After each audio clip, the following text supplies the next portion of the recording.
Amin'izao fankalazana ny andro maneran-tany momba ny toetrandro izao dia nanontany fahitan'ireo tanora vitsivitsy mahakasika ny fikorontanan'ny toetrandro misy ankehitriny izahay. Inona ary ireo antony sy fanefitra ary ny fanovana tokony atao arak'izany. Raha jerena ilay any amin'ilay écosystème mbola naturel reny dia mbola salama tsara le toerana zany, mbola tsy misy déséquilibre ao, mbola tsisy fahasimbana. Fa rehefa miditra amin'izay, miditra tsehatra ny zanak'olombelona dia misy zavatra simba foana ao.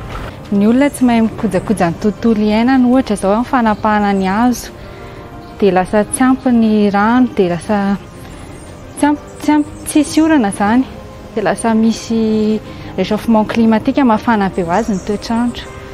Raha ny eto amintsika manokana izao no asiana teny dia noho ny fakongatsian'ny doro-tanety be dia be ireo toerana na ny eto andrenivohitra na ny any amin'ny faritra mbola miaina amin'ny resaka fambolena taloha izay manao ny tavy dia mandoro tanety.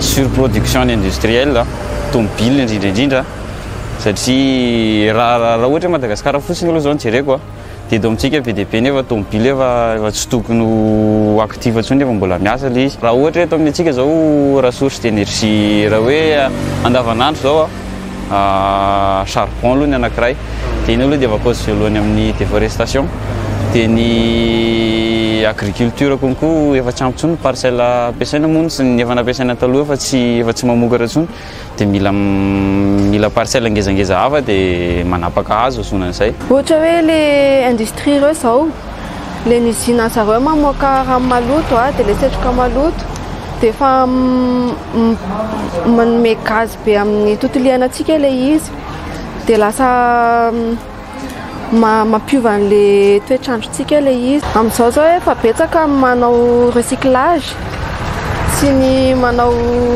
zavatra naturel. Le tomobile taloha be zao ohatra dia ny échappement ilay izy efa lasa mandoto tontolo iainana be, dia tokony mandray fepetra amin'ilay izy amin'ny fanaovana azy fa tsy tonga dia ampiasaina amin'izao fa tokony efa ovaina zany. Raha voalohany indrindra aloha zany tsy manary fako eny an-dalana mba hoe amin'ny toerana voankazo. Rahantsika malala moa fa efa miaripaka ny ala eto amintsika dia tsisy afa-tsy ny fambolena ala aloha voalohany indrindra. Misy ny fikambanana, ny ministera mikarakara resaka fambolem-kazo, nefa tsy ampy amin'izay ny fanaraha-maso. Mety hoe amboleny fotsiny ilay hazo dia avelany ihany dia tsy araha-maso avy eo dia mety hoe ny ankamaroany tsy maniry daholo. Empreinte carbone ny ivelany somary efa ambonimbony par rapport amin'ny atsika, dia any zany somary resaka hoe grande échelle kokoa ny zavatra tokony atao, fa ny eto amintsika mety hoe sensibilisation sy ohatr'izany. Fametrahana mafy kokoa momba ny izay ohatra hoe pollution tsy maintsy misy ohatra, fa dia amin'ny lafiny izay afaka ialana, ohatra hoe ny fivoaran'ny voiture électrique ohatra izao efa mandrosany amin'ny zareo, dia amena tombontsy kokoa ny olona izay mampiasa ireny solution verte ireny. Mpanao voly an-tavy izy dia omenao toerana izy mba ahafahany mamboly, tsy mila mandoro ala intsony.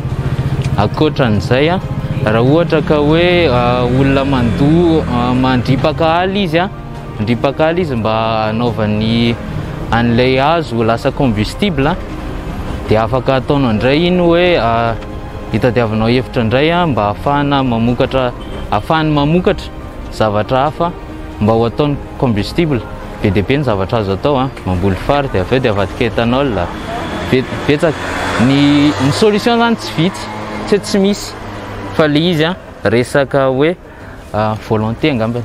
Tsy tokony fanilika ny olona fa le izy samy andraikitry ny tsirairay daholo, matoa simba ny tontolo iainana dia samy andraikitry ny tsirairay fa tsy hoe tsy ny fanjakana ihany na ny olona hafa, fa mila mandray andraikitra daholo ny olona rehetra.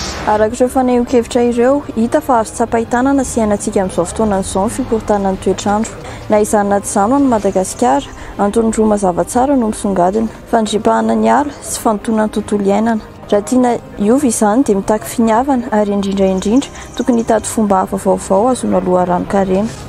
Ny club relation internationale dia te handalina ny toeran'ny fifanampiana iraisam-pirenena mahakasika ny olona ny toetrandro. Ahoana ny fomba ahafahan'ny firenena tsirairay na ny ilabola tany atsimo na ny avaratra hananja ny lokalokana atao fiarovana ny tany? sy kajiny toetrandro nefa tsy mifanipaka amin'ny fampandrosoana raha-toekarena.